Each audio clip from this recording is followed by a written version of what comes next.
Hello, how is it going, people? Welcome to the stream. Well, what can I say? Arsenal 3, Southampton 1. I'm not sure where to go from here, to be honest, because I had a very long debate how to start this, how to talk about this, but ultimately everything came down to the fact that we were shit, and at the end of the day, we somehow grinded out the win. That is ultimately what it came down to. So we're gonna talk about that. We're gonna talk about performance, some player ratings and everything. We're gonna talk about all this stuff. Of course, we're not gonna skip on this or anything. So we're gonna go from there. But overall, I must say this performance was. I'm not gonna get too much angry about it, but it was awful to say the least. It was very shocking. It was abysmal. Gabriel Jesus should be sold tonight to Saudi, to back to Palmeiras or wherever. Sterling was good for about 5 minutes of the whole time he played. He was the main reason why we conceded technically the first and only goal. So very subpar performance overall as a team. Very questionable performance from individuals. Saka pretty much, as I said in my title, is a Houdini. He ghosts and does magic trick of disappearance for the whole game, but somehow he gets his GA. He got two assists and a goal. He basically contributes every single point we got today. And most likely Top Gunners will play it as he had a masterclass of a game. The best player in the team, the best player in Premier League, star boy and everything. But let's be real, he's not. Let's get it out straight of the way. He is not the star boy. He didn't have a good game. He had average game at best. He just got lucky that in few moments of brilliance from him basically made it what it is, because the goal which Havertz scored, the first goal, was pretty much on Havertz himself, because Saka gave him like a 5-yard pass. Havertz then took on two defenders, dropped the shoulder and scored. That was on him, okay. The second assist we scored, obviously, that was a bit different. But obviously the third pass, which was genuinely out of this world, the pass for Martinelli, that was an excellent pass. I'm not gonna lie, that was incredible and phenomenal pass. But that doesn't pretty much nullify the fact that he had average game. And the team as a whole, the 3-1 scoreline basically doesn't tell the story of the game. It doesn't tell the story of the whole performance. It just says, obviously, at the end of the day, that we won 3-1. But if you look at the performance, we had an amazing performance against PSG, but we have a shocking performance against Southampton. And this is Arsenal's one of the biggest Arsenal's Achilles heels in general. 2 years ago, we drew against Southampton, and it cost us dearly. Last season, we drew against Fulham. We lost to Fulham. We lost to West Ham, and that cost us dearly. It's not about playing the big games. It's about playing these small games, which basically it looks like Arteta has learned nothing from. Because at the end of the day, you cannot expect that every single game will be this way, where you go 1-0 down and you all of a sudden turn it on and you start scoring goals and you basically put it to bed. Because if this team, for example, we did that against Liverpool, imagine that we play Liverpool at home after international break, we go 1-0 down. Do you think we're gonna score in 3 minutes? Do you think Liverpool will allow us to win a game this way? There's no chance in hell. It feels like Arteta, Arsenal, they haven't learned. They haven't learned over the last 5 years since he's been here from the same mistakes over and over again. And he does this every single season. And people obviously play it off. Oh, he doesn't have the players. Oh, he's learning on the job. Is he really learning on the job? Like, seriously, is he really learning on the job? That is the big question right here. Big up TB in the chat. I'm here and I'm pissed. To be honest, I don't blame you. I genuinely don't blame you. I don't blame you one single bit. Jesus and Sterling, party at right back was not the way. We had 3 DMs on the pitch, right, season 9. I'm telling you, it's like he never learns. Because if you recall, last season when we drew against Fulham at home, 10-man Fulham, we had the same thing. Partey was playing right back. Havertz was playing as a number 8. Obviously at left wing we had Martinelli. Obviously today we had Sterling. But overall the two main things was that Havertz was in a number 8 and Partey was playing right back. We had that last year against Fulham as well. And you could see that performance was shocking, to say the least. Today's performance was actually even worse than that performance. But at the end of the day, we somehow got the win. That was the only difference. But let's be real. If we play like this against Fulham, we are not getting back this easily. You just got lucky. We genuinely got lucky. This performance generally was shocking to say the least.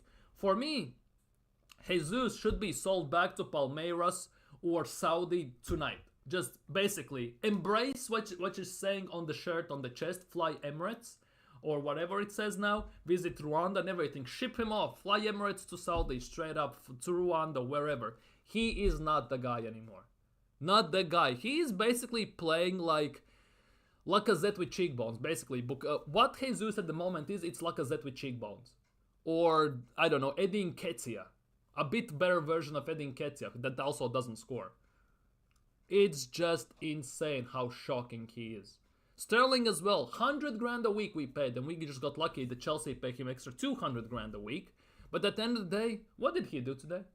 He was the reason we conceded the goal in the first place. So weak and so unaware of what's going around him that he just basically got shoulder shoved a bit. He falls to the ground. Oh, ref, where is the foul? By the time he screams, where is the foul? They're already on the other end and they're scoring.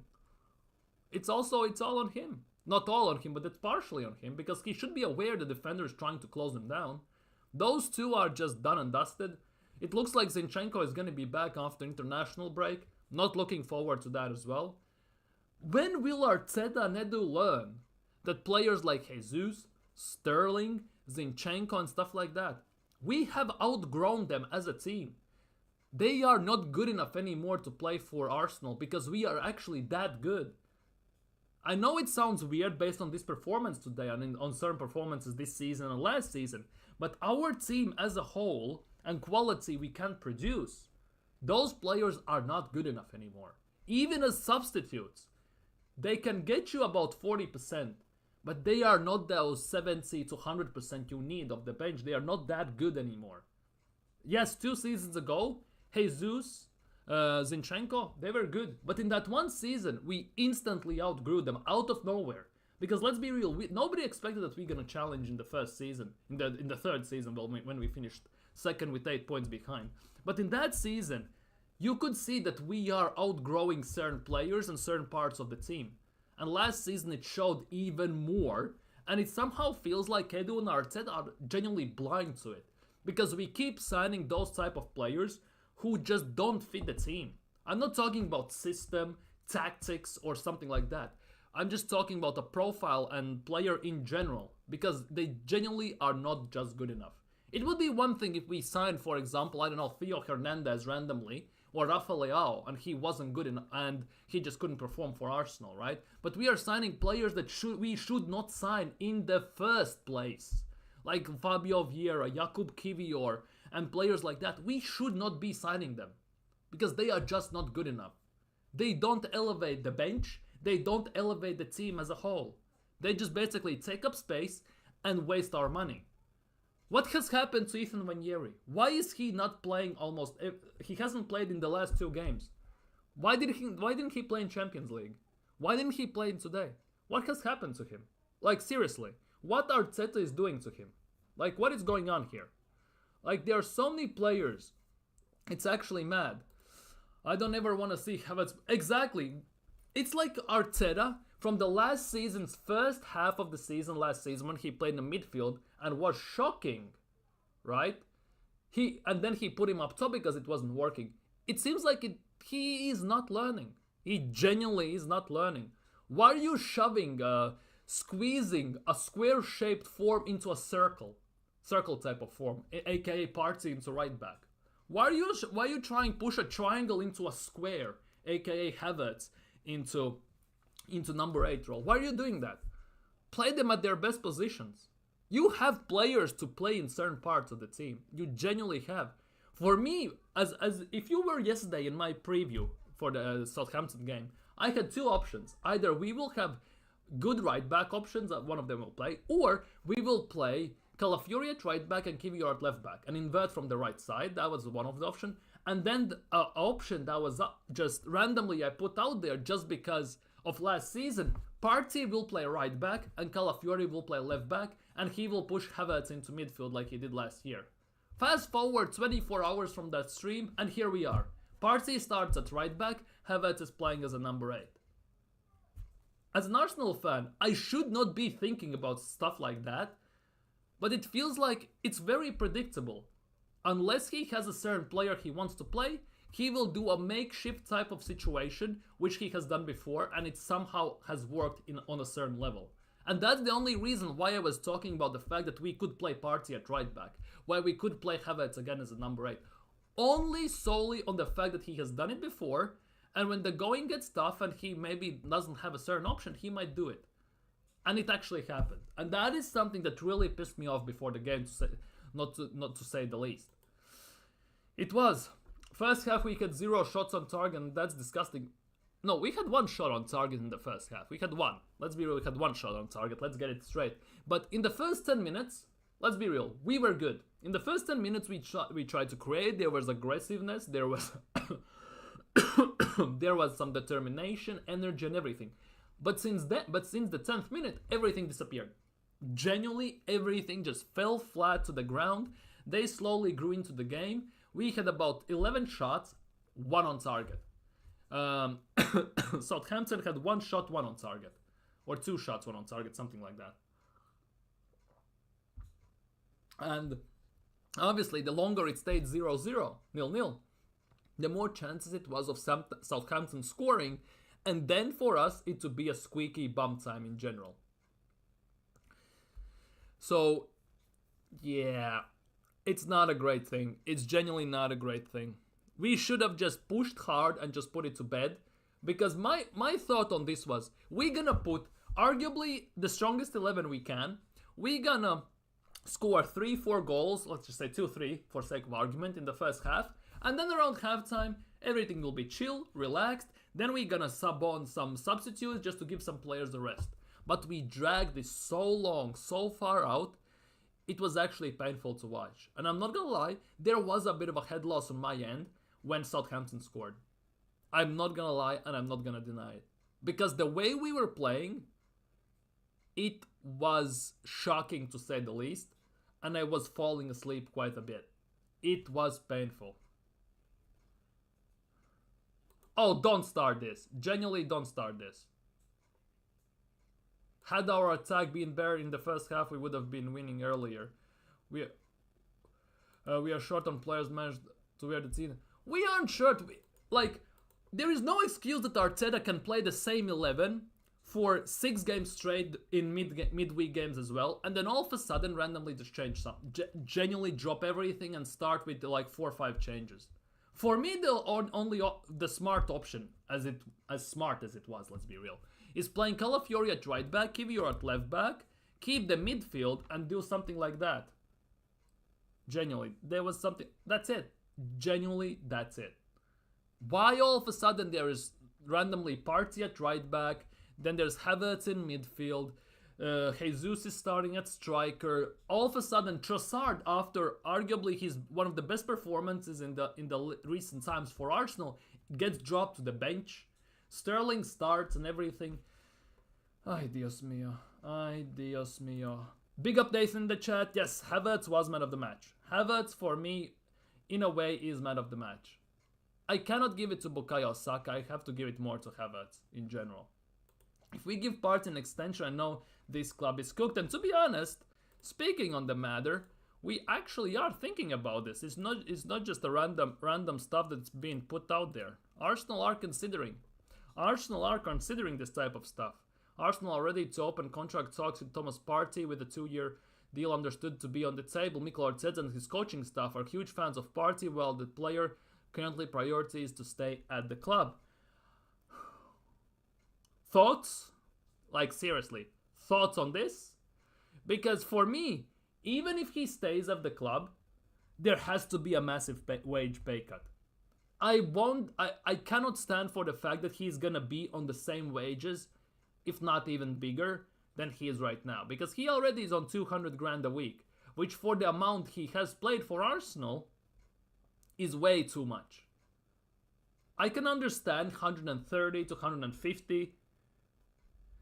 That's the most I can understand, given the fact that he's so injured that it messes up our team more than it helps. And at the same time, let's be real, if he's in the best of forms, fully healthy, full fitness, stamina and everything, he is fantastic. Let's not beat around the bush. He's fantastic if he's fit and on form. The issue is he's not. He is out for the season, for a big chunk of the season. When he comes back, he needs quite a bit of games to get into gear. And many times he's already drained by the 60th, 65th minute. And sometimes he falls off the pace. So, and to justify for that, to pay him 200 grand a week, is a massive, massive stretch in my eyes. That should not be the case. Genuinely should not be the case. But if he is staying, I'm not gonna lie, if he is about to stay, then I would say 130 grand to 150 maybe even is justifiable to some extent. Paying him again 200 if not more, that is just high level idiocy on Edu, on Garlic and all the men who are there. Let's be real. There could be arguments for him to stay. Do I want him to stay? Depends. As a starter, no. If he takes a good wage pay cut and he's a backup, then I don't mind that. And we sign a proper number 8 or number 6, whatever Arteta wants at that next summer. But overall, no thank you. No, thank you. Yeah, see, Kivior is solid defensive bench option. It all depends when he plays. Because he won't do well against certain type of players.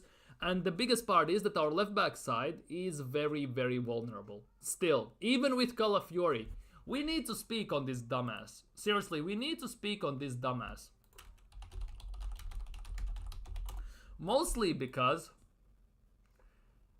he plays quite a bit going forward. Oh my god, this is so out of place. It's actually kind of wild. But he goes forward quite a bit. Let's get it out of the way. He plays forward going quite a bit. Sometimes he's at left wing, sometimes he's at number 10, sometimes he's at right wing, striker, CDM, and all that stuff. It is what it is.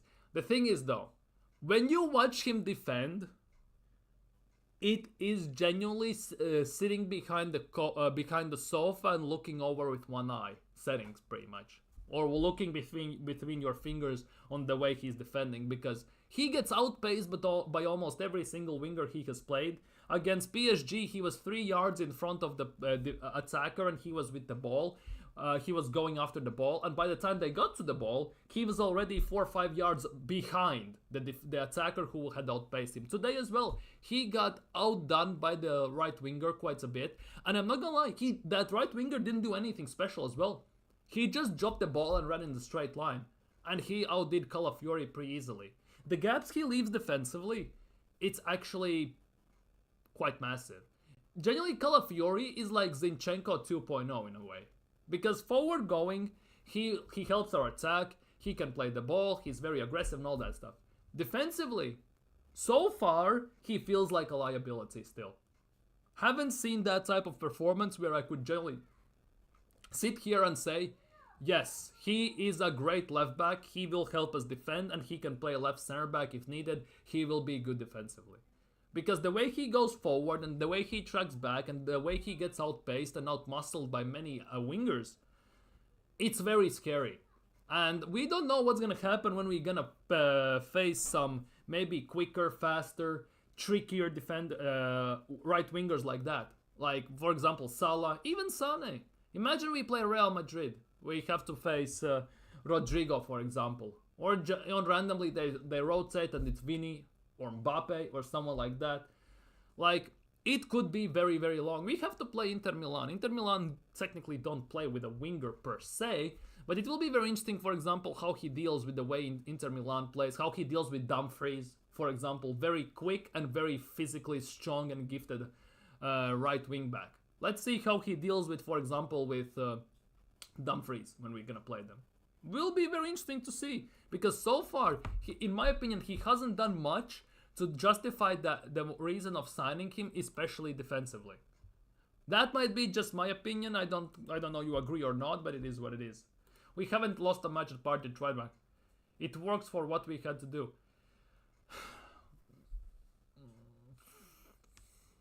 I'm not gonna get into this, seriously. Not today. Not after this game. Sorry, not sorry. Havertz basically said, not on my watch. He keeps improving every game. Well done to him. To be honest, yeah, Havertz has found his place and has found his quote-unquote mojo at Arsenal. He has found what he works for him. I think Arteta has done a good job in that sense in helping him. I think he had to baby cuddle him a bit given the 65 million price tag, and he had to justify that, so he has maybe worked some extra shifts with him. No, did he? But overall, yeah, I think Havertz is improving. He has now scored 7 in 7, tying Robin van Persie's and Thierry Henry's home record. Next game, which is the next game at home in Premier League we play? It is against Liverpool, interestingly enough. Let's see if he scores against Liverpool after international break. He can go 8 for 8 if he scores there. After international break, we have Bournemouth. We have Shakhtar Donetsk. To be honest, Donetsk could be the one as well. And Liverpool.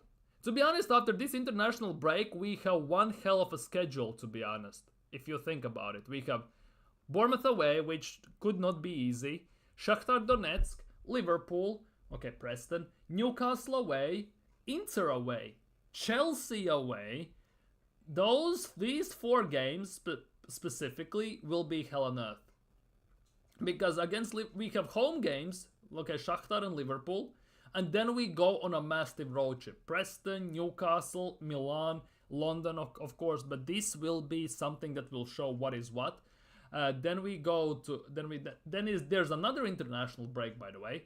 Then we have Nottingham Forest. And again, hell on earth games. Sporting away. West Ham away. Let's see how we do this year there. United at home. Who knows what's going to happen with United by December 3rd. Fulham away definitely will be a tough one, given how they played today against... we did against... What's its face? Man City today, Monaco. So it will be very, very interesting to see how that develops. Why not watch long? I want to do them, but I cannot do them on consistent basis with the place I live, per se. The manager knows what players are fit enough to who isn't. What we prefer is irrelevant to what actually happens. Yeah, cool. Just don't cry after we fall out of cups and lose games which we should not lose. This statement per se, no disrespect BX Gunner, I'm not gonna insult you or anything, but this statement is prime example what has happened to Arsenal over the last, let's just say, 5 years while Arteta has been here. Manager knows the players who are fit and who isn't. What we prefer is irrelevant to what actually happens. And those are the reasons why we haven't won Carabao Cup, an FA Cup and stuff like that before that. And why randomly he does some changes all of a sudden, which he thinks will be great, but actually basically make us much, much worse. And it has happened on multiple occasions. And it has happened at the time when everyone has been fully fit and fully ready to play. So it cannot fly. At this season, it cannot fly, because this season for him, if he doesn't win, he has to go, genuinely. If Partey wants to play for free, sure. Sterling and Jesus were our worst players today, with Jesus being even... Yeah, that is the case. Jesus was our worst player today. Sterling was the second worst. Sterling had some moments of flashes in the first 5 minutes when we were pushing for the goal, but at the end of the day, nothing came out of it, so it is what it is. But overall... Let's see what's going to happen, because for me, if there is a chance for Arsenal to sign a proper striker and we need some money, I would cash in on Jesus in January and just get him gone. Jesus could be the one that needs to go first, and Sterling just... If we sign Sterling full time, I beg there are some riots, because this also cannot be a good thing. I genuinely hope we don't sign Sterling's full time, because that legitimately screams like Arteta signing, and I don't want that. I said that also mid-summer window. That's when it got uneasy a bit between Sterling and Maresca. I said that if Sterling goes, it sounds like perfect Mikel Arteta signing, and I didn't want it to happen, and we somehow still got Sterling. We got linked with Gyökeres, we got linked with Nico Williams and players like that, and we ended up with Chelsea reject Raheem Sterling. Seriously, it's like genuinely my dad or someone telling me we're gonna go to McDonald's today, and I'm like, oh yes, let's go, we're gonna get some burgers and everything, and he gets me a carrot from McDonald's. Have a snack, get some carrots. or get some like Caesar salad or something like that. And you're just sitting there like, what the hell is this? I wanted some burgers, some meat, some stuff like that. What the hell is this Caesar salad type of shit right here in front of me?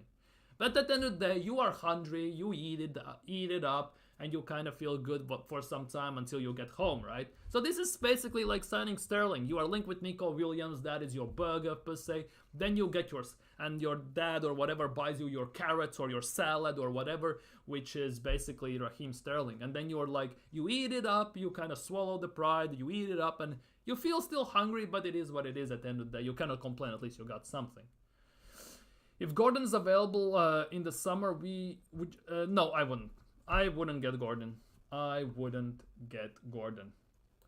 We can realistically go undefeated in October. Okay, October games left. Bournemouth, Shakhtar, Liverpool, and Preston. To be honest, we should. It's not just we should in this instance, because Bournemouth should be a win, Shakhtar should be a win, and Preston should be a win with our eyes closed. Liverpool will be very interesting given that they got one over us during preseason. And the way Slot is playing, it's very, very interesting. They still have that Klopp-style type of attack, but defensively they are much, much more solid. So it will be very interesting to see what happens. Obviously, Arsenal have quite decent record per se against Liverpool at the Emirates. So it will be very interesting to see how things develop and how they go. But we should be winning all the rest of the 4 games in October, definitely. Then we move on to November, which basically promises to be a hell on earth for Arsenal, because November is Newcastle away, Inter away, Chelsea away, Sporting away, West Ham away, will be very interesting, and Forest at home. So we must win, to be honest. All these 4 games are must-win games, let's be real, if we want to fight for the title and everything. Especially, well, Bournemouth and Liverpool in Champions League. Shakhtar Donetsk should be a win easily. To be honest, it's not the Shakhtar of the olden days of certain players like Dario Srnav, Fred, Willian, and all them guys. And Preston, let's be real, Championship side Arsenal should be beating. But we all know how we tend to do in these cups, so rather not get ahead of myself too much in that instance. Let's just say that, to say the least, in a way.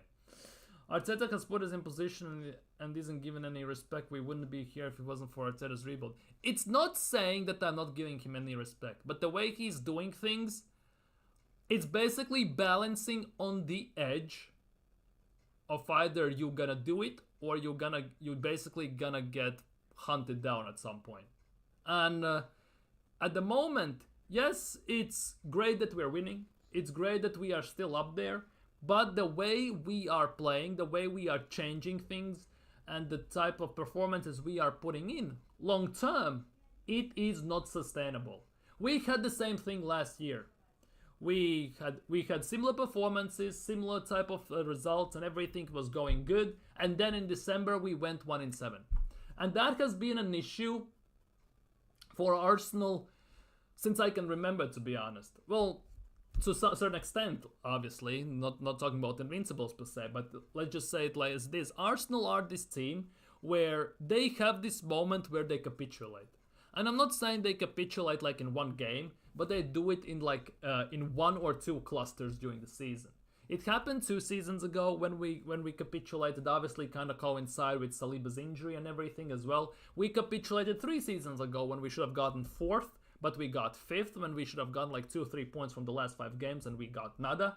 And last season as well, we had that one cluster of games where we basically went 1-7, and ultimately that Fulham game before, and that 1-7 at the end of the season cost us the title. And it is a thing that is reoccurring for Arsenal every single season. Either there is one big of them, or there are 2 or 3 smaller ones where we, let's just say, draw 2 games, or we draw and lose 2 games, and then we again go winning and stuff like that. And the question is for me, when will be this cluster happening this season? And what kind of impact it will be on Arsenal? Because so far, for me, there is no evidence per se that we can avoid this type of cluster happening. Because at some point, either we switch off, either Arteta makes too many changes, or he does some stupid switches in the game, or some random 11 puts out, and something goes the wrong way. And that is a big worry for me at the moment. When it's gonna happen and how it's gonna happen, and how much big of an impact long term it will affect Arsenal. Because people can say we lost the title in the game against Aston Villa last year. We didn't, let's be real. We lost the title in December when we went 1-7. We lost the title when we drew against 10-man Fulham. We lost the title against West Ham when we lost 2-0. We basically lost the title when it at the time felt like it won't matter. And that is the big thing. We tend to lose certain in places where there is still time to kind of recover, potentially, but we never do. Because we all know what City, for example, is about, going unbeaten in the last 20 games of the season and stuff like that. So at the end of the day, for me, the question is when it will happen and how much it will affect the team. Because, as I said, for Arsenal, November, December time is the roughest one. It tends to affect the team the most, so it will be very interesting to see how it's going to happen. Because at the moment, the way we are playing, the way it's kind of shifting around, there is no evidence to see that we will avoid it again. Because the performance today, even though we got a win, was awful. If it was a bit better of a team, we could have gotten done over, let's be real. Especially since they hit the post 2 times, I think, as well. So it could have gone either way. Before we scored the third, actually, they hit the bar. So it could have gone very differently if one bounce goes different way.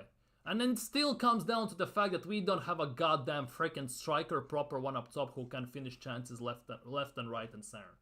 And that was the battle cry for every Arsenal fan for the longest time, and it still hasn't been addressed. So basically we do ourselves over every single time. Big up Naga Gunner in the chat. I don't know what was that. First half was shocking. To be honest, first 10 minutes were good. Let's be real. Rest of the first half, abysmal. And the second half wasn't that much better. Especially given the fact that we conceded and then only we had to switch on. Lucky mistake and lucky that. But at the end of the day, some moments of brilliance and we got the win. Obviously that's great. But if we keep playing like this, there's nothing's gonna come out at the end of the season. I'm going to watch Bayern versus Real Madrid later. Want to see what he's about. Good luck with that. Definitely good luck with that, because I really like Bayern. I'm not gonna lie. I'm definitely gonna watch that Real Madrid game as well. Bayern is one of the... Did you watch the previous Villarreal game? Bayern started off the bench. He got subbed on in the second half. And in the second half, he got an assist and a goal, I think it was. And he basically was the reason why Villarreal won that game. That Alex Baena, who can play left 8, left mid type of role, he's actually really decent. I really like him. The way he can cross the ball and distribute the ball with his passing is actually really nice and really smooth. Why do so many believe they're smarter than Arteta? Because he's a young manager and it's his first job, never mind his journey to get there.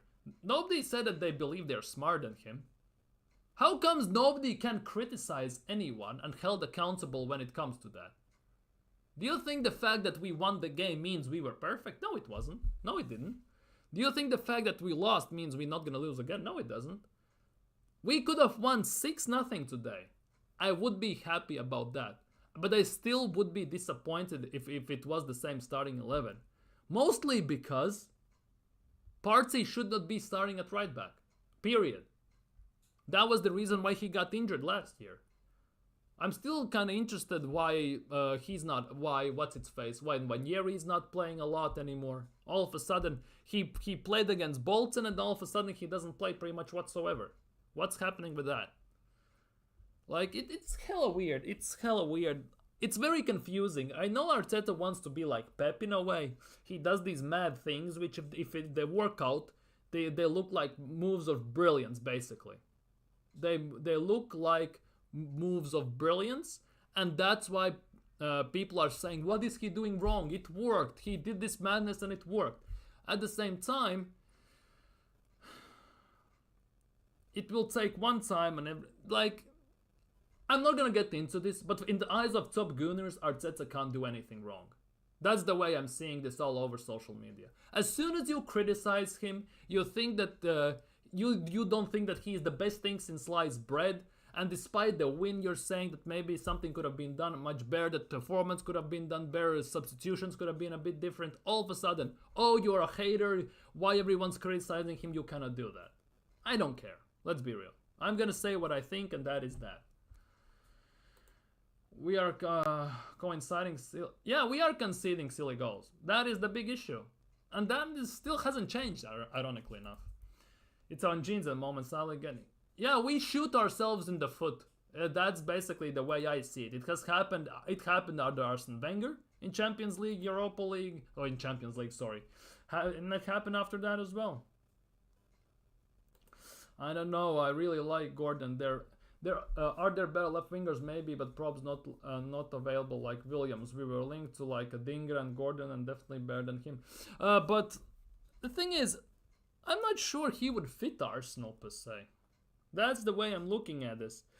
Also, the fact that what's its face?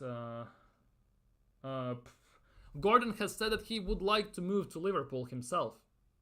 He has said that as well, so it will be very interesting to see if it happens or not over the time, but it all remains to be seen where we land at the end of the season with this. For me, I don't know. Gordon is like...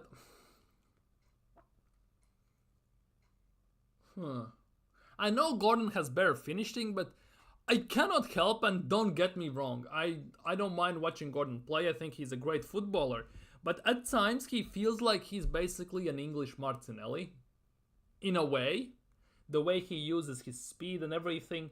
He can finish on a more consistent basis. I'm gonna give him that. Because he could be a striker. He used to be a striker. He's more attacking striker, but everything. But at times when I watch him play, he feels like English Martinelli.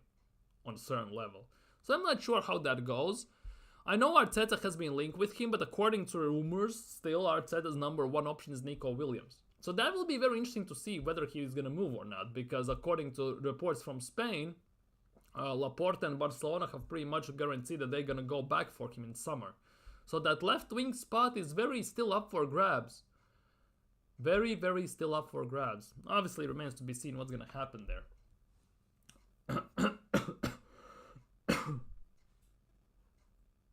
I was a huge Arteta out person, he proved me wrong in time again. I haven't been this excited as a supporter in 20 years. That's because I get that. I totally get that. Don't get me wrong, I totally get that. The thing is, for me, he has been here for 5 years. In 2 months it's gonna be 5 years. A bit more than 2.5 months it's gonna be 5 years. And he has done nothing. Like, in terms of trophies. Not the per se. He has changed the team fully. He has united the fan base, we are playing better, we are up there, we are challenging now consistently and all that stuff. Yet at the same time, he's won nothing. He won the FA Cup in his first season with a toxic and awful squad which nobody liked, why Emery got sacked and everything. Then he binned them off. He has spent countless hundreds of millions now on the team and he has won nothing. Every single year he has binned other trophies like it's nothing. That is the thing. When he had a chance to win the league last season, he didn't take advantage of it. And that is the reason. I'm not saying that he must be winning. He must be winning something this season. He must be. 5 years. 5 years. It's going to be 5.5 at the end of the season even. I just want to see trophies at Arsenal.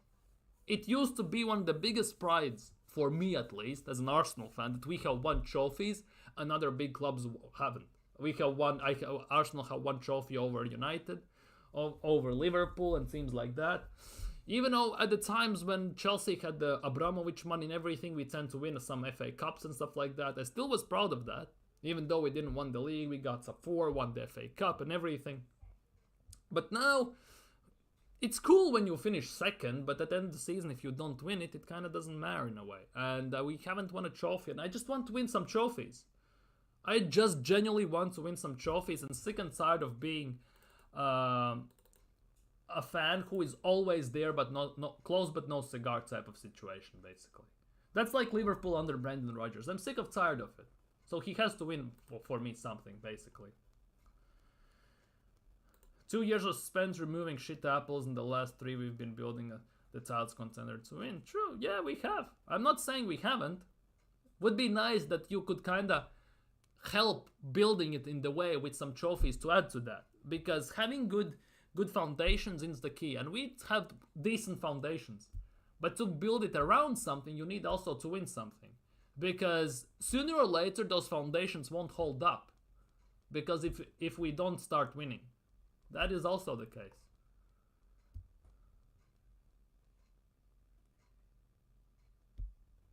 It will come.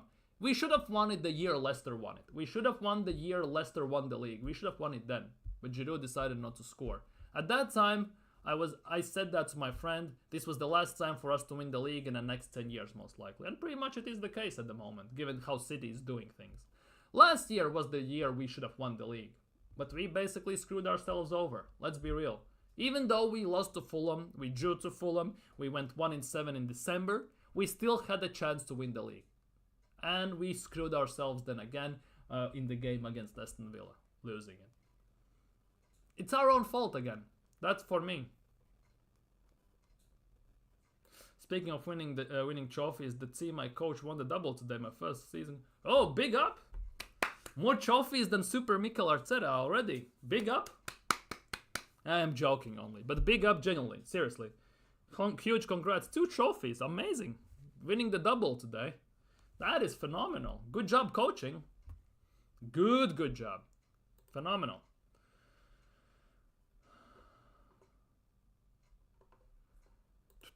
Now, some other things that are in the news overall. This is the one big thing. Havertz has found his place in Arsenal's team, and that is something I really like. I know 65 million still doesn't justify the fact what he's doing. You would be expecting a bit more, not a bit, quite a bit more. But overall, he has found his place. He has found his quote-unquote calling in the team. He has scored against Everton, goal and assist against Wolves. At his home form is quite amazing, to be honest. He's at home, he's quite amazing. Southampton, PSG, Leicester, Bolton, Brighton, Wolves and Everton. Scored in every single one in a row. He has equaled Thierry Henry's and Robin van Persie's record, which means that in the next game, which we play against Shakhtar Donetsk, if he scores, he's gonna beat those records, as interestingly as it sounds. As weird as it sounds, to be honest, as well. And overall, in this instance, this is where Mikel Arteta gets some credit. Yeah, he said himself that he bought Havertz as a midfielder. Took him a bit too long to realize that he doesn't work as a number 8, let's be real. And then he stuck him up top. And that was towards the second part of the season. And he started scoring, getting assists, being more dangerous in attack on a more consistent basis. That was the second part last season. And ironically enough, the game we lost against Aston Villa, which you could say cost us the title, but we lost the title before. He stuck him in this number 8, and it basically showed. But since that, let's forget about it. Let's move on to this season. Again, he plays as number 9, and he continues to score. He's the good goals and assist scoring form, at least at home. That is great. If he can start doing this away as well consistently, that would be freaking fantastic. Genuinely would be freaking fantastic. But at the moment, yeah, his home scoring form and in general is very good. And that is something which I would love to see throughout the whole season. If he keeps it up like this, right, getting 20 goals this season would be a big possibility. He already has what, 9? I think he has 9, no? Kai Havertz. How many goals he has? He has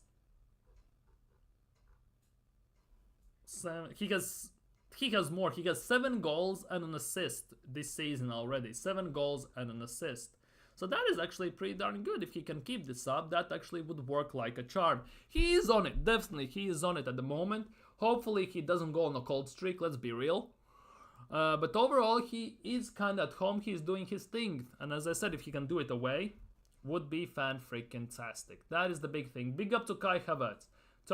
Has brushed aside all the hate and everything, and he's actually doing some things at Arsenal. That is actually fan-freaking-fantastic. Big up. Another home goal equals RPS. Henry is on 8. I thought Henry was on 7. I generally thought Henry was on 7. I read that Henry was on 7. Is he really on 8? Even though, let's be real, if he scores against Shakhtar, he equals Henry record. Not gonna lie, for a place to be at in breaking some sort of a record, as an Arsenal striker, given that Arsenal have always been known for a team as for some incredible strikers, that is quite impressive. Let's get it straight. That is quite a bit impressive, I'm not gonna lie. And especially for Havertz in this instance, genuinely. That is something really impressive. And to be honest, Bukayo Saka as well, he is quite on it. I know he ghosts most of the games. That is, for me, he is quite inconsistent in performances per se, as you don't see him throughout the game. That's why I said in the title that Saka is like a Houdini. He basically pulls a disappearing act. But many times when it has mattered, he actually has delivered. Either it's from a corner, either it's scoring and everything. He scored a goal today, he assisted 2 times as well. He has 7 assists in Premier League appearances this season, which is actually very, very decent. That's the thing, that's what you're saying. He is kind of like a silent assassin, right? At the same time, we need some juggernauts as well in the team. We need to turn him into a juggernaut as well at times, because there are times when you need him actually to perform, to come out of his shell, to basically say, I'm here, I'm gonna do this, I am the guy. And he hasn't done that still per se, in those rough situations. That for me is kinda the one thing that Saka needs to do still, to maybe start calling him properly world class. Because he goes missing in too many games, and that cannot be the case. Yes, he still gets GA, and that is, on paper, that looks great, but at the same time, it doesn't take away from the fact that his performance was mediocre, to say at best at times. That for me is the thing. He needs to actually bag the GA with some performances, and preferably at the times when it matters the most, in the toughest situations. Either it's in Champions League when we're gonna play against Inter Milan at San Siro. Either it's gonna be, I don't know, even Sporting Lisbon, to be honest. We all saw how we played against Portuguese teams away in the last 2 years, so even there. Maybe Liverpool at home, City at home when we're gonna play them.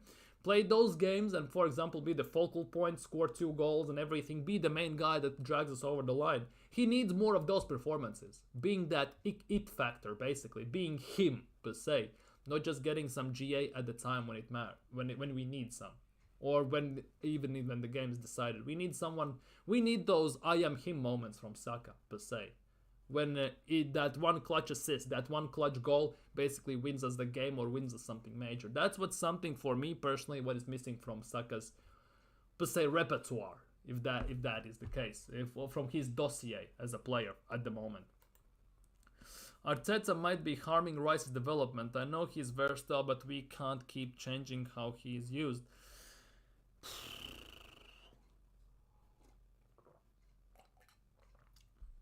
This Declan Rice discussion genuinely could be a discussion that drags out for hours, because some will argue that he's better as a 6, some will argue he's better at 8.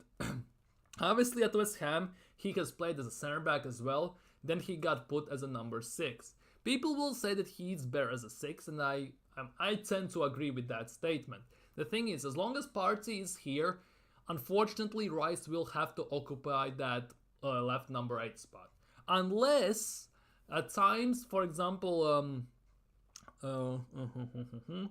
Arteta takes off Partey and puts Rice at 6 and maybe Merino at 8. And this is actually quite interesting, if you think about it.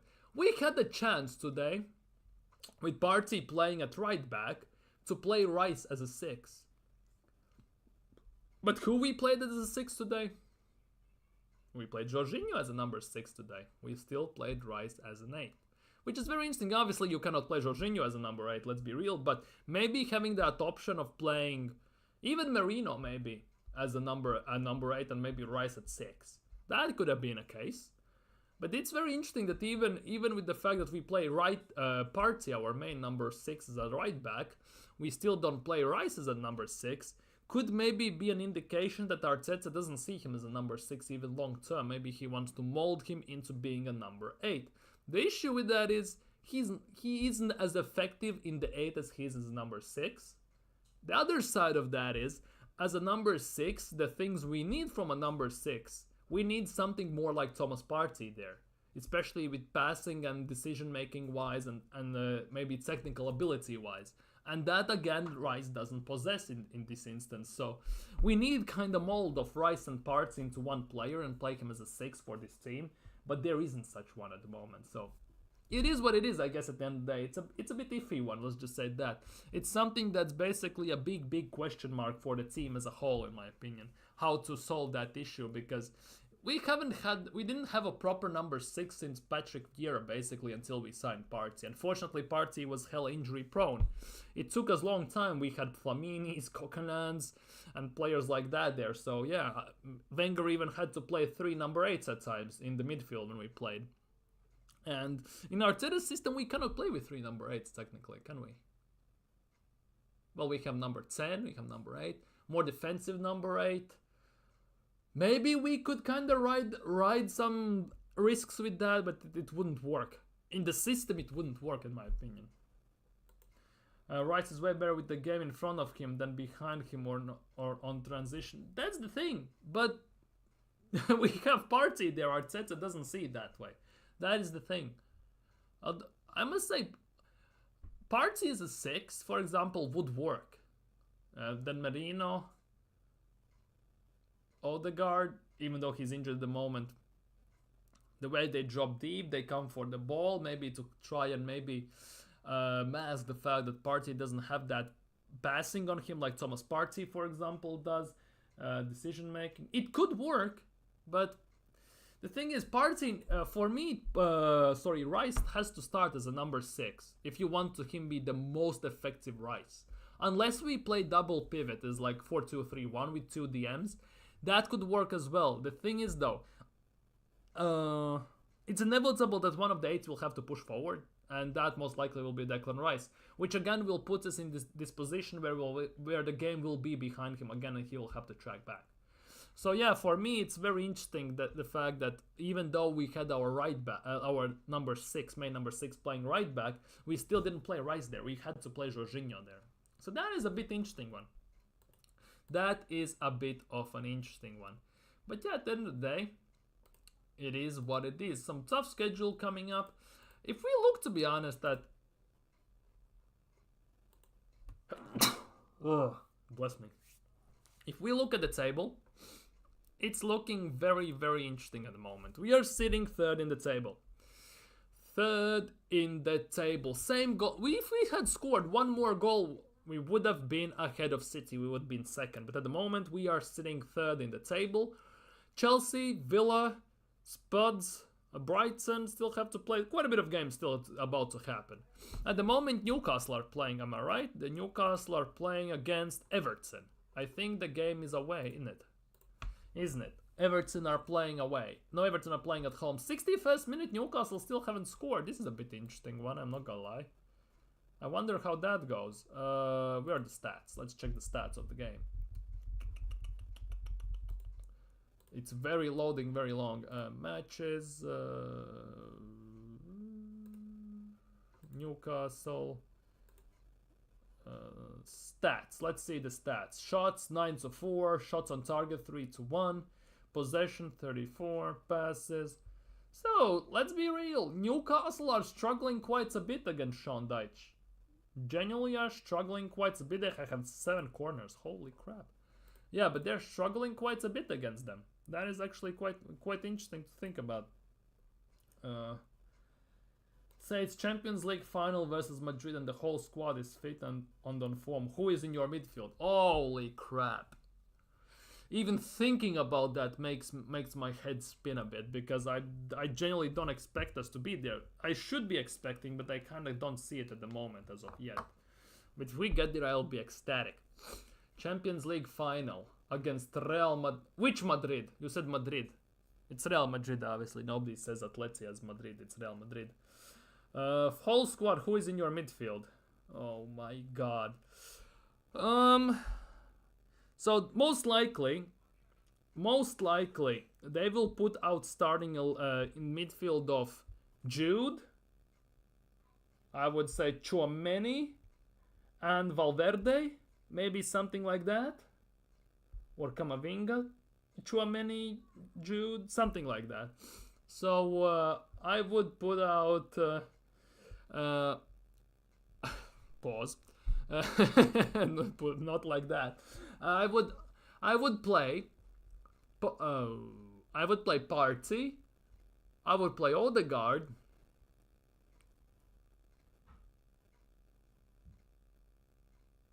And I'm not gonna lie, I would, depending on the situation, I would have to play Rice. Rice, Odegaard, Party, I guess. Because against them, you need some physicality, which would be Party and technically Declan Rice. You need some legs, so that would be Rice and Odegaard. You need some passing, that would be Party and Odegaard. And yeah, to shut down that number 10, which kind of drifts in quite a bit, Party would be the most usable one. At the same time, the way Mbappe sometimes plays from the wing as well, and it would be pain, I'm not gonna lie. But I would most likely do Party, Rice, or Odegaard. Most likely. Well, obviously it depends who we sign in January. If we sign someone insane in January, that would be kind of nuts, I'm not gonna lie. 3 cracking games tomorrow. What are the games tomorrow?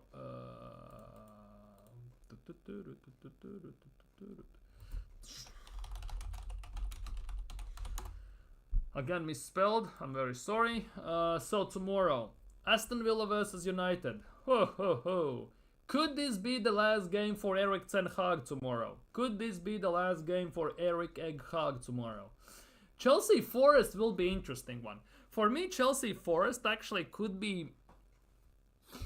go in a way that nobody expects. Potentially. That's just my thought on that. And obviously Brighton versus Spurs, and I think Spurs could get done over in this game. I'm not gonna lie, Spurs could get done over in this game. The way Brighton are playing, the way they are shifting around, the way they're pressing, that Sao Paulo manager they bought, he's actually doing some cracking job there, I'm not gonna lie. But yeah, I think Tottenham with their high line and everything could... Highline Derby, basically. Yeah. Highline Derby, basically. And, not gonna lie, Brighton has more pace to utilize due to the high line than Spurs have. So it will be very interesting to see how that goes.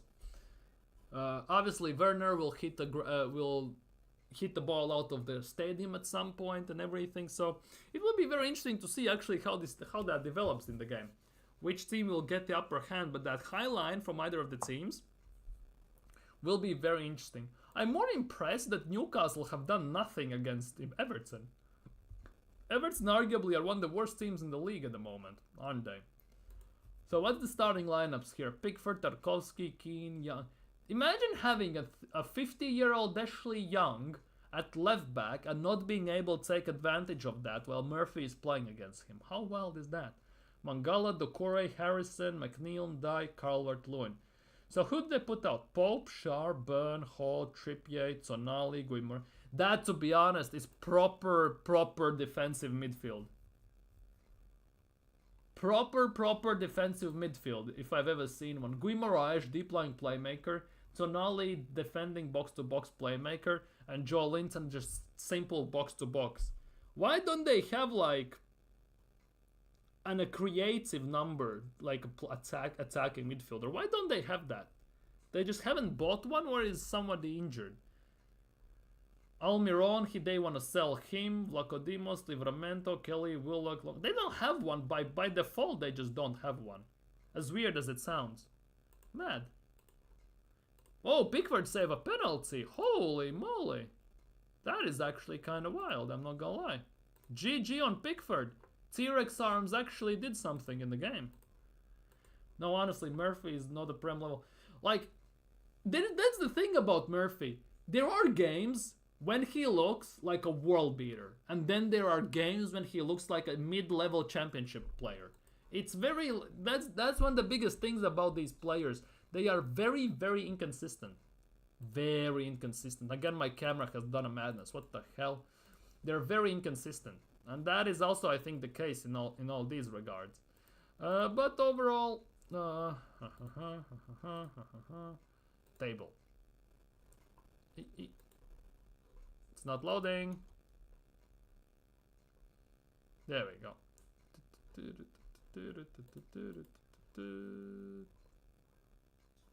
Premier League table. Yeah, it is what it is, I guess. It's not loading, I hate this. Okay. I hate this. Like, sometimes he does the proper thing, sometimes it just basically fucks me over. More matches. Let's just go to Arsenal matches. Anyways, on the final notes on today's game, 3-1 win.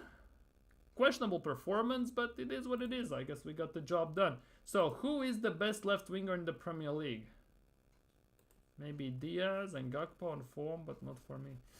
Best left winger in the Premier League. In general, or just at the moment on form? That is a big question at the moment.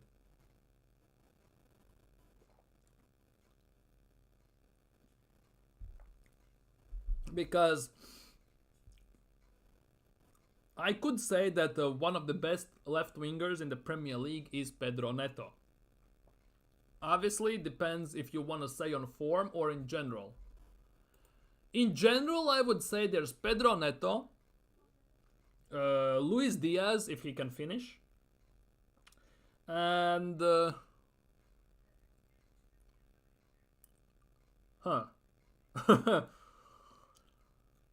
fuck it, Trossard. And Trossard, arguably. No, but Neto's issue is the fact that he's injury prone. The technical ability, pace, and everything. He has everything he needs and you could wish for as a left winger or right winger, doesn't matter, for you to score goals and to be very successful as a winger. The biggest issue with Neto is not it's fact that he's injured all the time.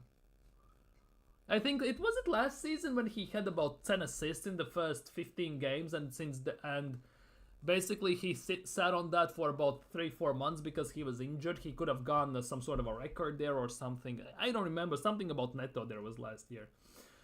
I would say that Neto is, in general, I would say Neto. On form at the moment, there has to be Luis Diaz there, 100%, given the way he has played. I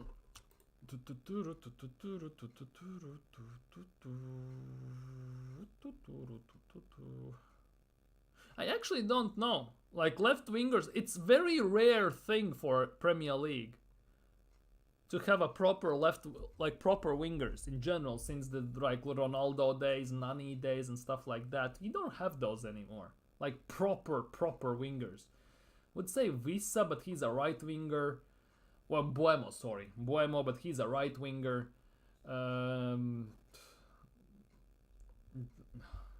The blonde guy who has bleached his brain, definitely not. I generally don't think there are that many. I'm gonna say on form, I would say arguably, yeah. It's very well. On paper, yeah, but I'm thinking about the performances. He always looks like a consistent threat when he plays. That is the thing. I'm not talking about productivity. I'm talking about the things he displays in the game. It depends also on the team you play. And for me, Neto is actually very, very decent with the technical ability, the pace, and the way he can do things on the pitch. The issue is, yes, he lacks creativity a bit. And obviously injuries is a big worry. Plus he played in Wolves, so that doesn't help as well. And Wolves sometimes just park the bus, they didn't even attack. So that also kind of plays a big role. But getting 31 points out of 717 games, 1 every 4 games, it's not the worst, but it's also not great, let's be real. Yeah, that is the thing. We have to see what he does at Chelsea, because Chelsea are fully attack-minded team that will score about 50 goals a game, but due to their defense, they will concede about 50 as well, almost. It will be very interesting to see how they balance it out and how Maresca does this. How he manages this team, because attack-wise, they can go pound per pound almost with everyone, especially the way Jackson has been on form at the moment and everything. Defensively, that is a big liability for them. If they meet a team who is very creative and can get out of the press and can create chances with opening gaps, they could get exposed quite a bit. So it all depends to see what's gonna happen with them. I mean, how can they find balance, and can Maresca find the ways to nullify the gaps, and will they sign anyone still? Because defense arguably, and also midfield, they still need about 1-2 midfielders, especially since they try to sell some of them as well, because Enzo needs a proper partner next to him. Forest will be a very good test playing on... Yeah, Forest are playing very good football this season. It will be very interesting. And we saw how Chelsea played against Brighton as well, the high line and everything. It was a goal fest and a half. Yes, they came out on top at the end, but still, it was goals galore, if you recall. Where was the game? I don't know. In general, so it was goals galore. So it was very interesting to see how they also fare against Forest. But yeah, I think on that note, I'm gonna sign out. So, thank you guys so much for chilling. You have been fan-freaking-tastic. If you're new around here, don't forget to smash thumbs up, don't forget to subscribe, hit that bell, all that good stuff. Watching this as a playback? Leave down a comment below, definitely. Take care, stay safe, have a great evening. You can enjoy football finally because Arsenal have won, and tomorrow there's a chance we could laugh at Spurs, we could laugh at United, and maybe also Chelsea. Depends how the game goes. So definitely there is some upside on winning on the weekend as well. Big up Nathan in the chat. No, thank you for dropping by and chatting. Big up BX Gunner and everyone else. Yeah, as I said, new around here, subscribe, hit that bell, all that good stuff. Take care, have a great evening, enjoy football, take care, and see you all tomorrow.